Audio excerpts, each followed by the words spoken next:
오늘은 대림절 첫 번째 주일입니다. 그래서 오늘은 그동안 묵상해왔던 느헤미야의 말씀이 아닌 잠시 예수님께서 이 땅 가운데 오신 그 탄생의 순간에 대한 말씀을 예수 탄생의 온도라는 제목으로 여러분들과 나누고자 합니다.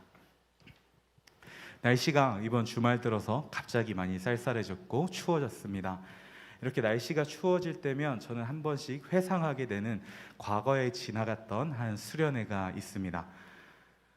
몇 년 전 겨울이었습니다. 그때 당시 그날의 날씨가 평년 기온이 영하 12도에 육박하는 날이었습니다. 역대급 한파라며 매스컴에서 계속 보도하던 기억이 나요.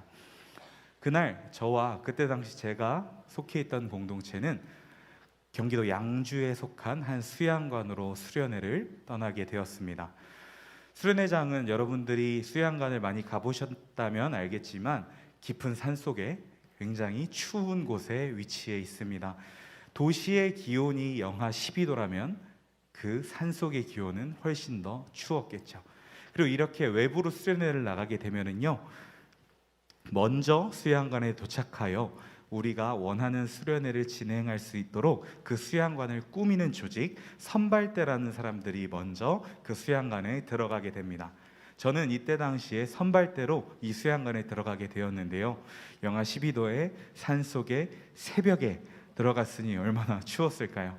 그래서 처음에 딱 들어가서 저와 선발대가 기대하게 되는 것이 한 가지 있었습니다. 바로 아침 식사였습니다. 아침 식사를 좀 먹고 나면 이 추위가 조금은 풀리지 않을까라며 기대하며 아침 식사를 기다렸고, 아침 식사를 조달하기로 한 형제가 아침 식사를 싣고 수양관에 도착을 했습니다. 이날의 아침 메뉴는 맥모닝이었습니다.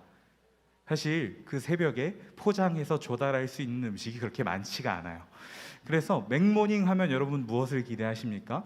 맥머핀이 있을 것이고요, 해시 브라운이 있을 것이고, 맥카페에 따뜻한 커피가 들어갑니다. 따뜻한 빵에 따뜻한 감자튀김에 따뜻한 커피에 대한 기대감을 가지고 봉지를 여는 순간 저희는 경악을 금치 못했습니다. 그 안에 아이스 아메리카노가 들어있었습니다. 한 가지 간과했던 것입니다.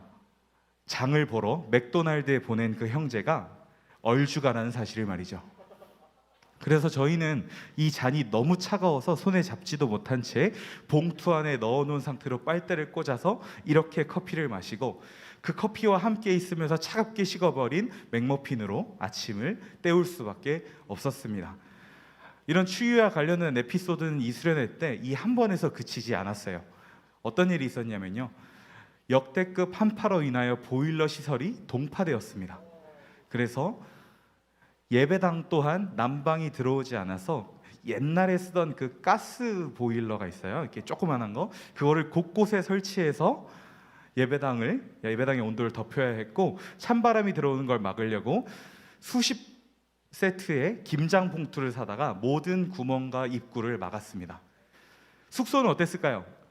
과연 보일러가 예배당만 터졌을까요? 숙소도 터졌습니다.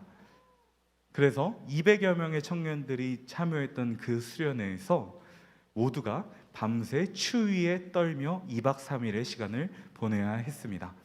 그렇게 이 수련회가 끝나고 수련회 후에 이제 핸드북 마지막 장에 이 수련회에 대한 의견과 그리고 간증을 적어라 라고 해서 청년들에게 그 간증을 받아서 교회로 돌아와 저와 우리 TF팀과 이 수련회를 섬겼던 분들은 이 간증문과 이 평가서를 열어보았습니다. 근데 거기에 뭐라고 써 있었냐면요, 내가 인생에서 경험한 수련회 중 가장 뜨거운 수련회였다. 이 수련회를 통해 나는 따뜻함을 느꼈다.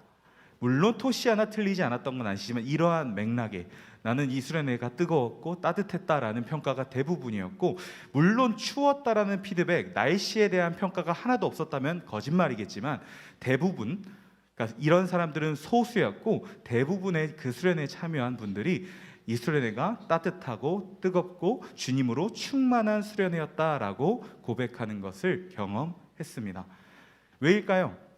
그 수련회에 하나님이 함께 하셨기 때문인 줄 믿습니다. 그 수련회에 예수님께서, 성령님께서 뜨겁게 부어주셔서 외적인 환경은 추웠을지라도 그 자리에 모인 사랑하는 주의 아들, 딸들이 주님으로 인하여 따뜻함을 경험하고 뜨거움을 경험하게 하신 주님의 은혜입니다. 이것은 비단 그 수련회에서만 일어난 것은 아닙니다. 오늘 우리가 함께 읽은 누가복음 2장 본문 속에서도 이러한 예수님이 함께 하셨기에 추운 날씨가 추위가 아니게 된 사건이 등장하게 됩니다.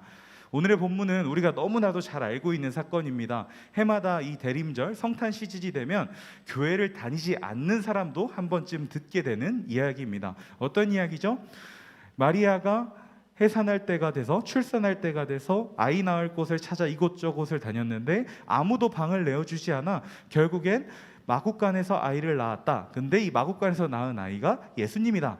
이 이야기는 교회를 다니지 않는 사람들도 너무나도 잘 알고 있는 이야기입니다.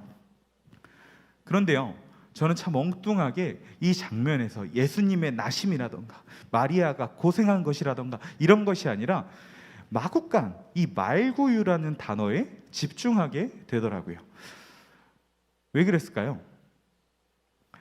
그래서 저의 엉뚱함 속에 저는 이 말구유와 예수님이 나신 환경과 이러한 것들을 좀 조사해 보게 되었습니다. 우리는 이 대림절 시즌마다 우리 한국이 경험하고 있는 날씨는 겨울이기에 이 장면을 회상하거나 이 장면에 대해서 상상해 볼 때 추운 겨울 눈 내리는 그 엄동설안에 마리아와 요셉이 마구간에 들어가서 예수님을 낳는 장면으로 이 장면을 생각하고 있죠.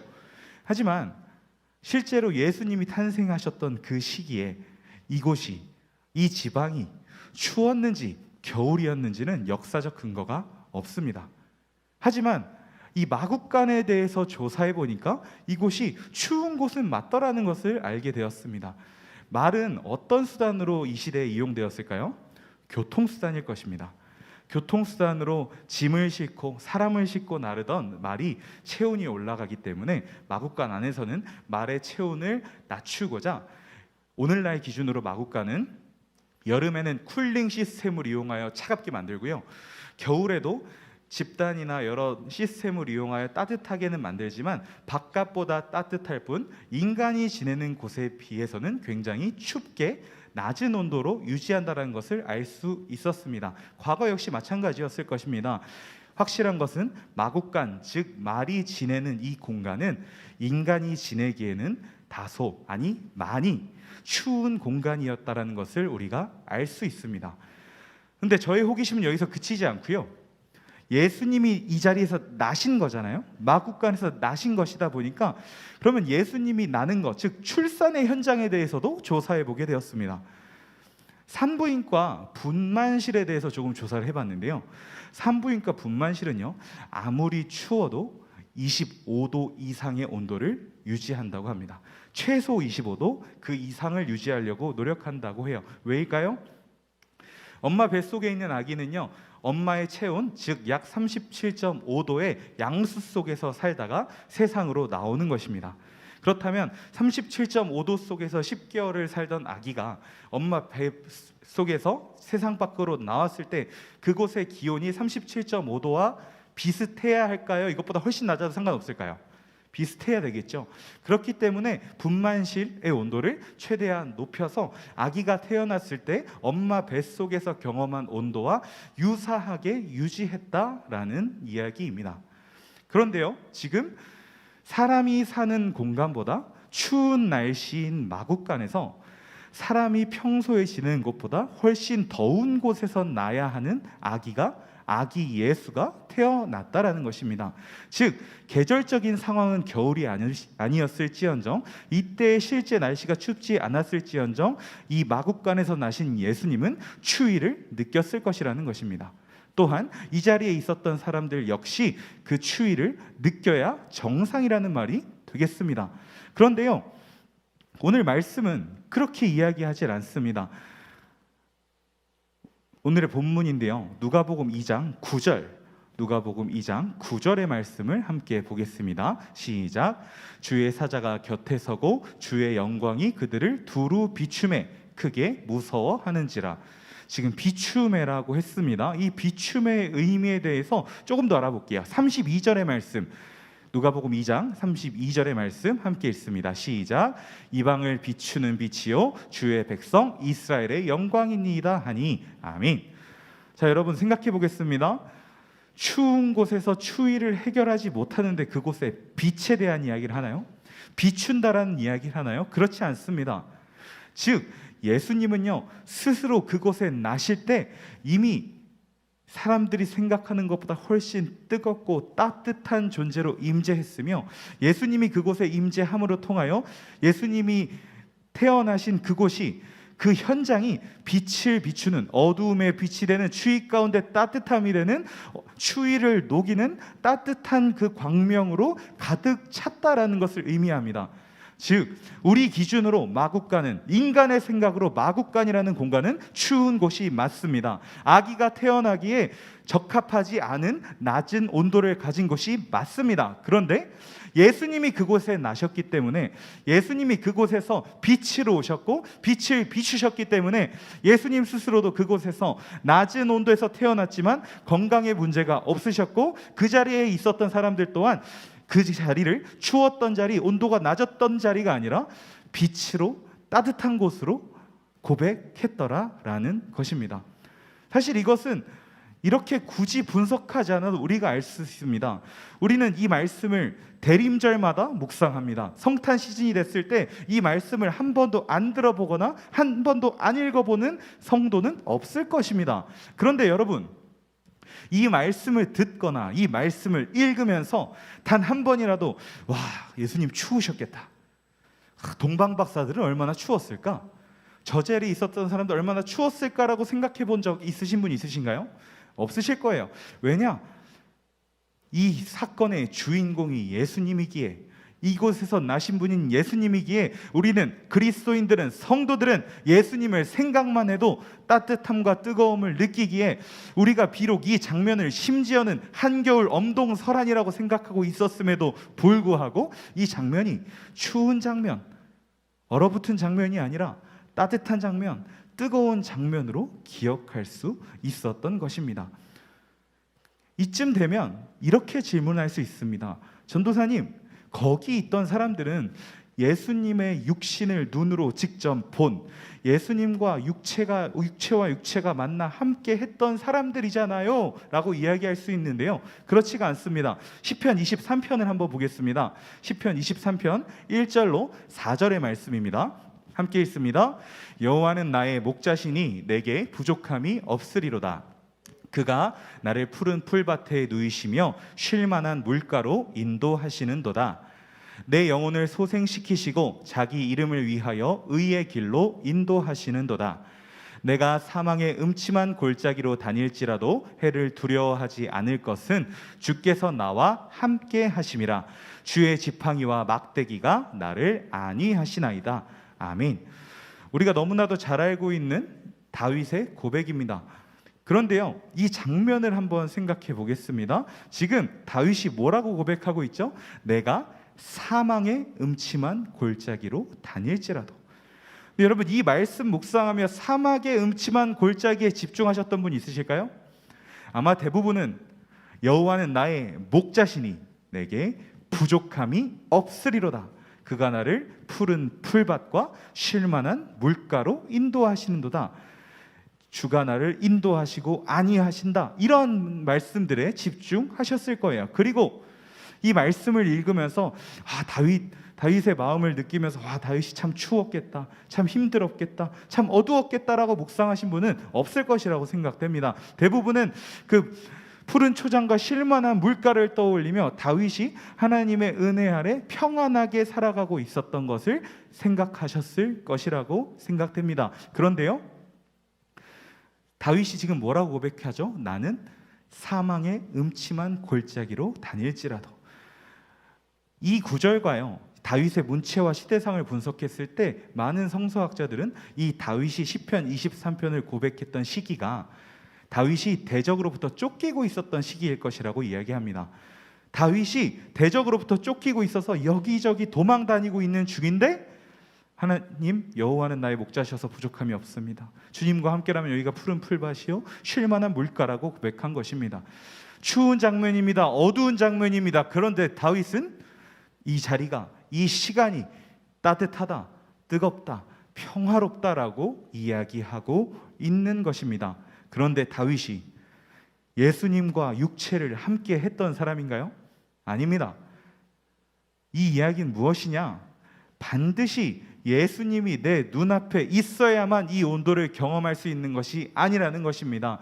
내가 하나님 아버지와 예수 그리스도와 그리고 주님께서 선물로 보내주신 예수 그리스도의 영인 성령님으로 말미암아 하루하루를 살아가겠다, 주님과 동행하겠다라고 고백하는 주의 자녀들에게는 하나님께서 성령님을 주셨기에 그 성령님으로 말미암아 1분 1초도 쉬지 않고 따뜻하고 뜨거워질 수 있도록 우리에게 항상 부어주신다라는 것을 의미합니다. 그런데 다만 우리가 이 예수님의 은혜를, 성령님의 기름 부으심을 받아들일 마음이 부족하고 받아들일 수 있는 훈련이 부족한 것뿐이라는 것입니다. 사랑하는 여러분, 대림절 기간 말씀을 묵상하고 말씀의 성벽, 기도의 성벽, 말씀의 기둥, 기도의 기둥을 세우고 쌓아가며 예수 그리스도로 말미암아 우리를 위해 이 땅 가운데 오신 그 사랑의 주님으로 말미암아 충만해질 수 있기를 축복합니다.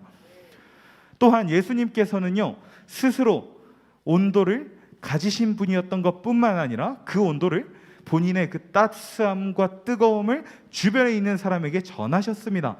예수님이 탄생의 순간과 공생의 순간과 심지어 돌아가시는 순간까지도 그 주님의 사랑으로 뜨거움을 주변 사람들에게 전하셨던 분입니다.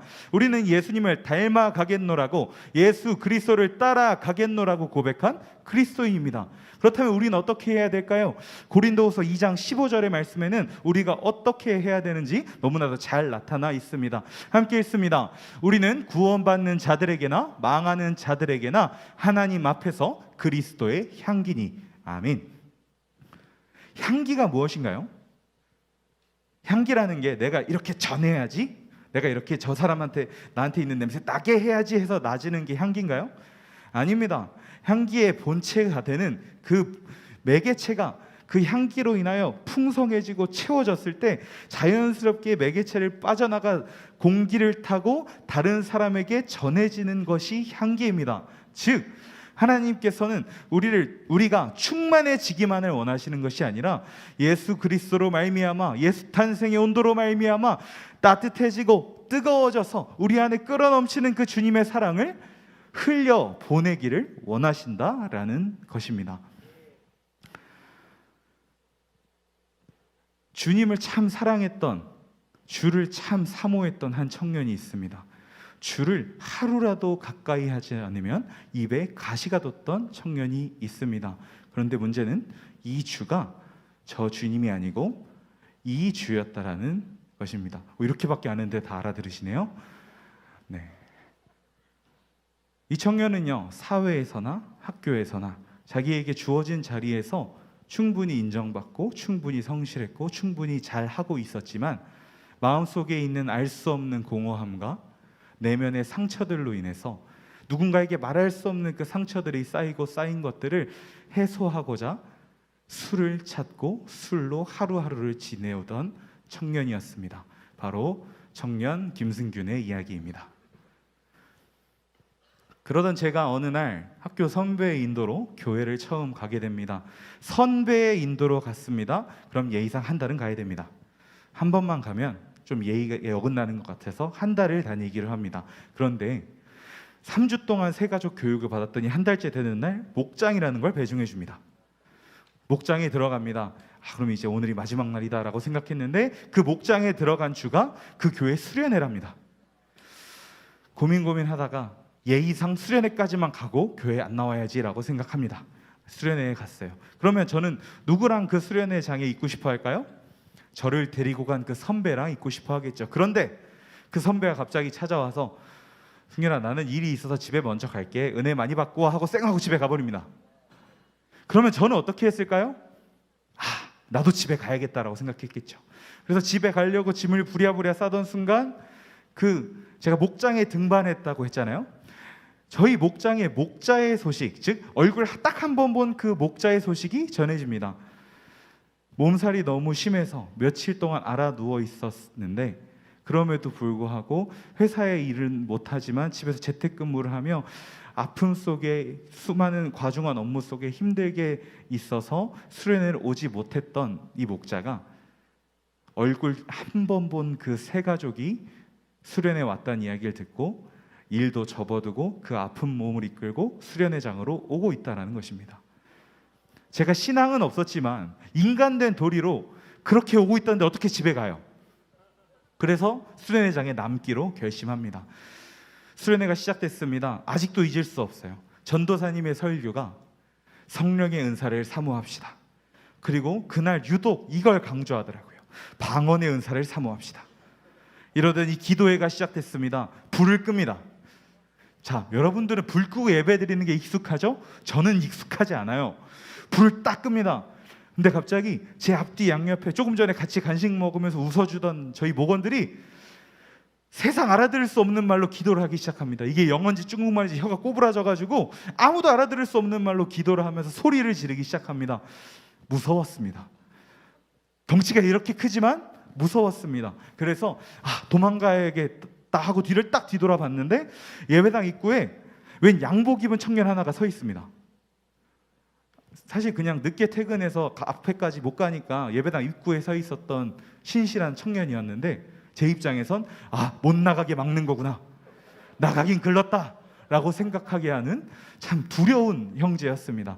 그래서 집에 가기를 포기하고 이 시간이 빨리 끝나기만을, 하나님을 믿지 않지만 하나님한테 기도하는 신용을 해봤습니다. 나 이거 좀 빨리 끝나면 안 될까요? 나 집에 가고 싶은데, 나 여기 좀 무서운데, 이러면서 두려움에 떨고 있던 그 순간 누군가 와서 제 손을 잡아줍니다. 아까 이야기한 그 목자였습니다. 아픈 몸을 이끌고 새신자가 수련회 왔다는 이야기를 듣고 수련회장에 도착한 목자는 제 손을 잡아주었습니다. 그 손이 저를 잡은 순간 제 마음속에 있던 두려움은 눈 녹듯이 사라졌습니다. 세상의 풍파 속에 여러 어려움과 아픔 속에 얼어붙어 있던 제 마음은 갑자기 눈 녹듯 녹아 내렸습니다. 하나님을 믿은 적이 없었던 제가 갑자기 하나님, 당신이란 존재가 정말 존재한다면 나 이거 힘든데 좀 도와줘 보시라고 따지듯 무언가 이야기하기 시작합니다. 기도입니다. 이것이 바로 제 인생에 처음 했던 기도입니다. 그런데요, 그렇게 시간을 보내다 보니 어느덧 새벽 4시 반이 되었습니다. 새벽 기도에 성도들이 예배당에 들어와야 한다고 하여 집회가 끝났습니다. 그런데 그 끝날 때까지 저의 목자는 제 손을 잡고 기도해 주었습니다. 그 손은 참 따뜻했습니다. 그 손으로 인해 저는 마음의 문을 열었고 주님 앞에 기도할 수 있었습니다. 훗날 안 사실인데요, 이 목자는 수족냉증이 있었습니다. 수족냉증이 있는 목자임에도 불구하고 이 목자가 잡아준 내 손이 너무나도 따뜻하다고 느꼈던 것입니다. 하나님이 부어주신 사랑으로 이 충만했던 목자가 하나님의 사랑으로 얼굴 딱 한 번 본 그 새신자를 섬긴다고, 그 새신자를 사랑한다고, 그 사랑을 전한다고 잡아준 손길 하나였습니다. 그날 저는 새벽 4시 반까지 기도했고 그날 제가 올려드린 모든 기도는 응답받았습니다. 그렇게 안티크리스찬이었던 저는 기독교인이 되었고 그리스도인이 되었고 목회자가 되어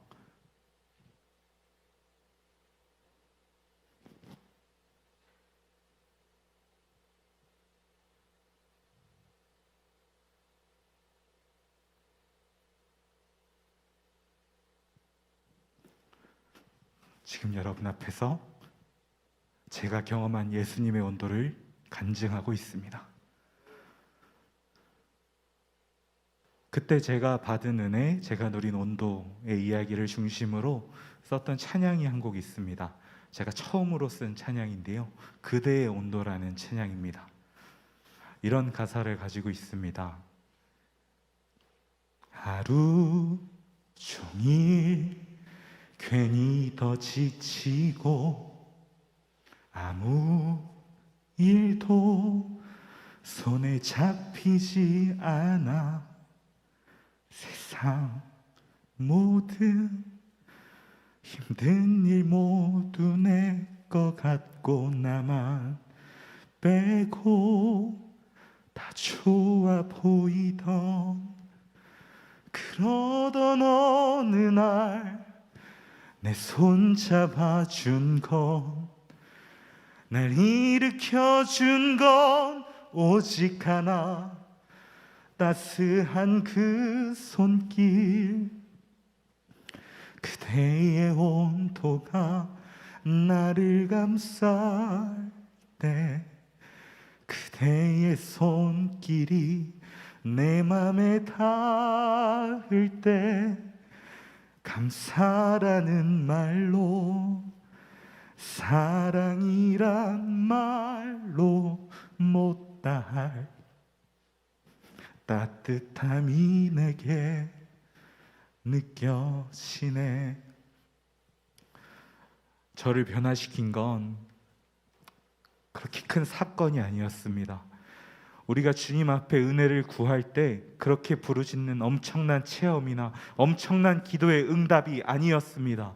얼마 전 끝난 감사특파에 매일매일 우리가 들을 수 있었던 강사들이 했던 그런 특별한 간증이 있는 것이 아니었습니다. 그저 하나님의 사랑으로 충만했던 누군가가 그 사랑을 전하기 위해 그 사랑으로 사랑하는 목원의 손을 잡아준 것, 그 손길 하나가 지금의 제가 있게 만들었습니다.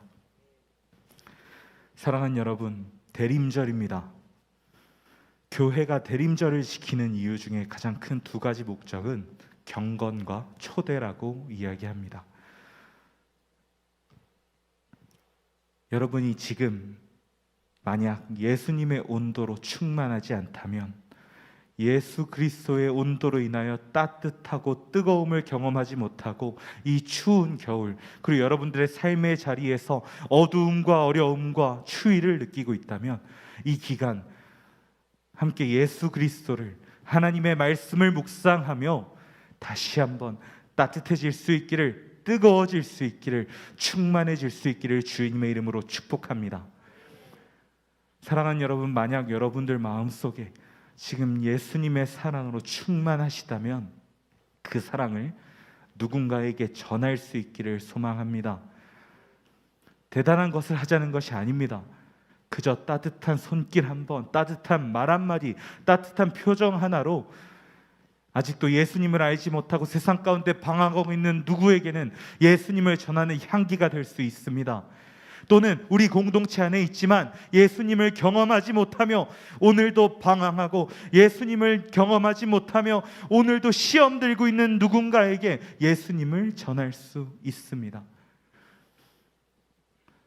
사랑하는 우리 청춘이 이 대림절 기간 말씀과 기도의 성벽을 쌓고 말씀과 기도의 기둥을 세우는 과정을 통해 스스로라는 신앙인으로 바로 서서 뜨겁게 타오르기를 소망합니다. 그리고 그 성벽 안에, 하나님을 모신 그 성벽 안에 주님의 사랑이 필요한 누군가를 초대할 수 있는 그 한 사람이 바로 이 자리에 모인 한소망의 청년들, 그리고 우리 사랑하는 청춘 공동체가 되기를 간절히 축복합니다. 기도하겠습니다.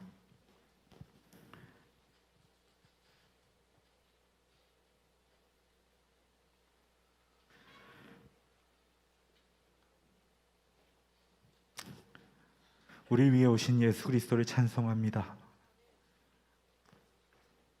우리 안에 충만케 거하시는 주님을 기대합니다. 신뢰합니다.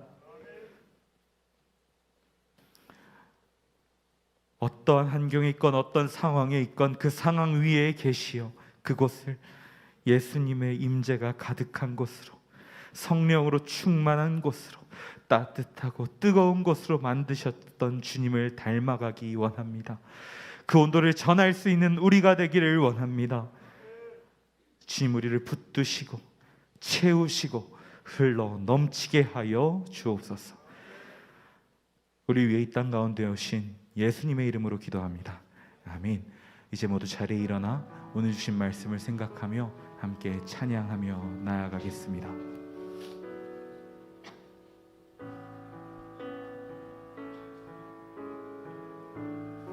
내 삶의 소망,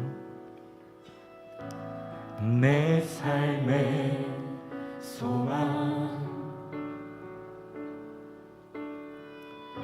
내가 바라는 한국 예수 닮기를 내가 원하네. 한없는 사랑,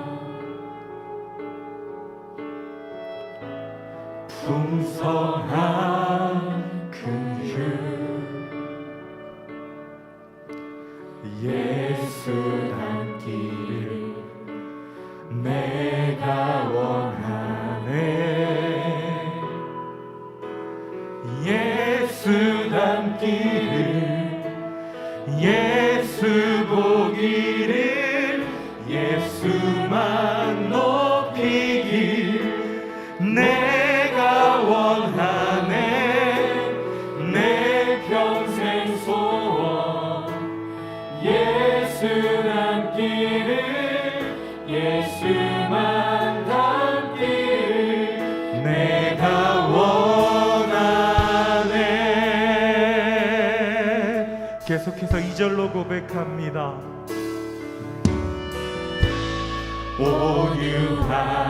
온유하시고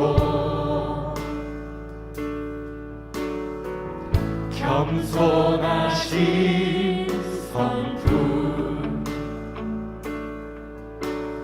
예수 닮기를 내가 원하네. 자비하시고 위로자 되신 주, 예수 닮기를 내가 고백합니다. 예수 닮기를, 예수 닮기를, 예수 보기를, 예수만 높이길 내가 원하네. 내 평생 소원, 예수 닮기를, 예수만 닮기를 내가 원하네.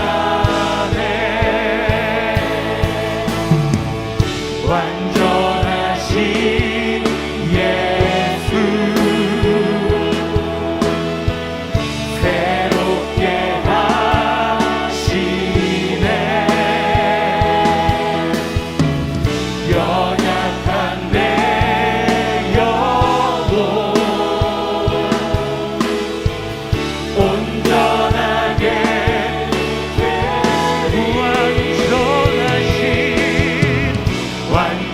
완전하신 예수, 새롭게 하시네.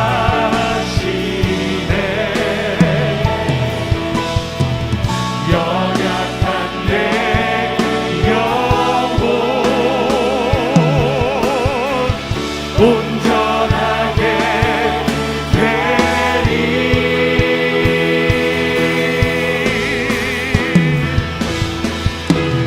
예수 닮기를, 예수 보기를, 예수만 높이길 내가 원하네. 내 평생 소원, 예수 닮기를, 예수만 닮기를 내가 원하네. 예수 닮기를, 예수 보기를, 예수 보기를, 주님 우리가 예수 그리스도를 닮아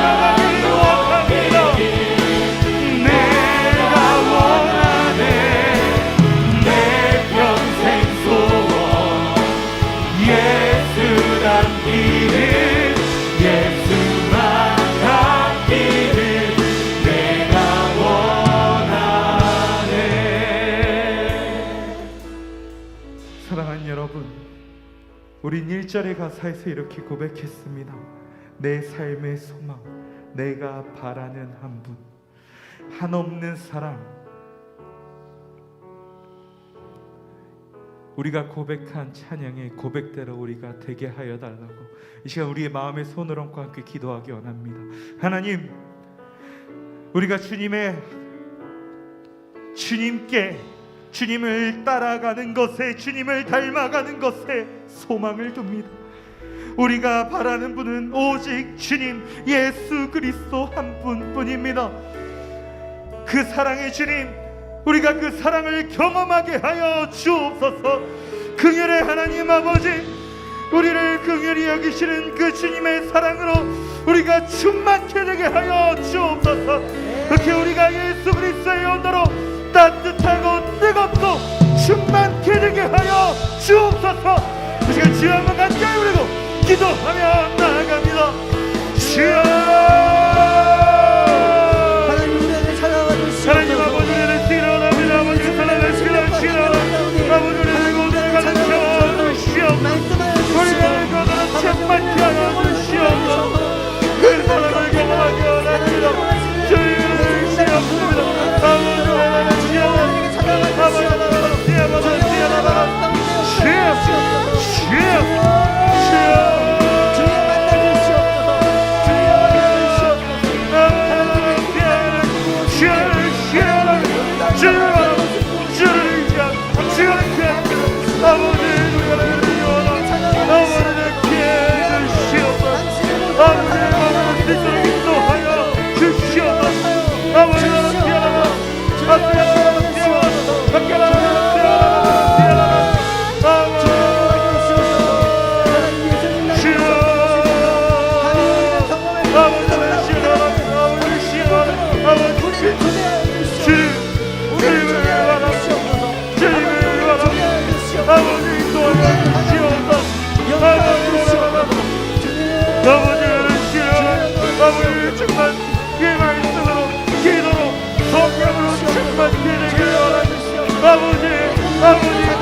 우리가 1절의 가사를 통해 우리가 주님을 닮기 원한다고 고백했습니다. 주님의 사랑을, 주님의 긍휼을 닮기 원한다고, 우리의 소망은 오직 예수 그리스도 한 분뿐이라고 고백했습니다. 이 시간 계속해서 기도할 때에 우리가 고백한 2절의 가사를 의지하여 고백하려고 합니다.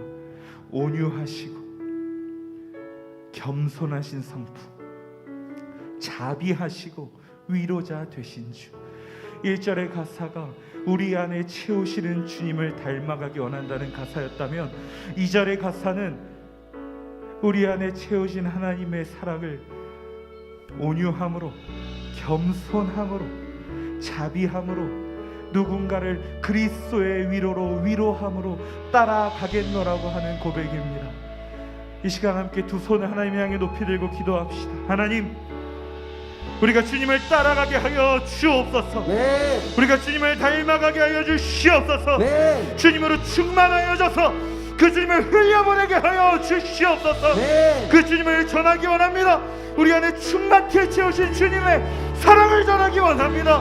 우리에게 주님 닮은 마음, 주님 닮은 성품을 허락하사 우리가 주님의 사랑을 이 땅 가운데 전하는데 부족함이 없을 수 있도록 우리를 채워 주옵소서. 네. 우리를 사용하여 주옵소서. 네. 우리가 주여 한번 간절히 부르고 계속해서 기도합니다. 주여, 하나님, 우리 안에 임하여 주시옵소서. 나누는 수 없는 하나님의 그 자비와 하나님의 그 사랑을 아버지가 실천하며 살아갈 수 있도록 주여 우리의 하나님 아버지, 하나님께서 우리에게 뜨겁게 하옵소서. 아버지,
예수 닮기를, 예수 보기를, 예수만 높이길 내가 원하네.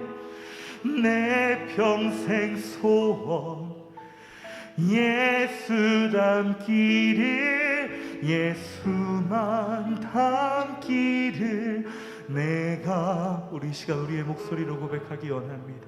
예수 닮기를, 예수 닮기를, 예수 보기를, 예수만 높이길 내가 원하네. 내 평생 소원 예수 닮기를, 예수만 닮기를 내가 원하네. 우리를 위해 낮고 낮은 모습으로 차디찬 곳에 오신 예수 그리스도, 그 주님의 사랑을 찬송합니다.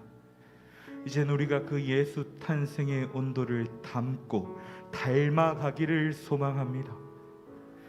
이제는 우리 주의 사랑하는 청년들이 예수를 닮아 주님으로 인하여, 주의 말씀으로 인하여, 주님과의 기도로 인하여 따뜻함을 넘어 뜨거움을 넘어 충만케 되는 일이 오늘 이 자리를 통해, 이 시간을 통해 일어나게 하여 주옵소서. 예수를 따라가기 원합니다. 그 충만함을 혼자 누리신 것이 아니라 이 땅에 있는 모든 사람들에게, 그리고 구원받는 자들에게나 망하는 자들에게나 동일하게 흘려보내주셨던 그 예수 탄생의 온도를, 예수 그리스도의 향기를 주님을 따라 전하는 우리가 되게 하여 주옵소서. 우리를 예수 닮은 모습으로 빚으시고 예수 따라가는 길로 인도하실 주님을 기대하고 감사드리며 임마누엘의 주님 예수 그리스도의 이름으로 기도드립니다. 아멘.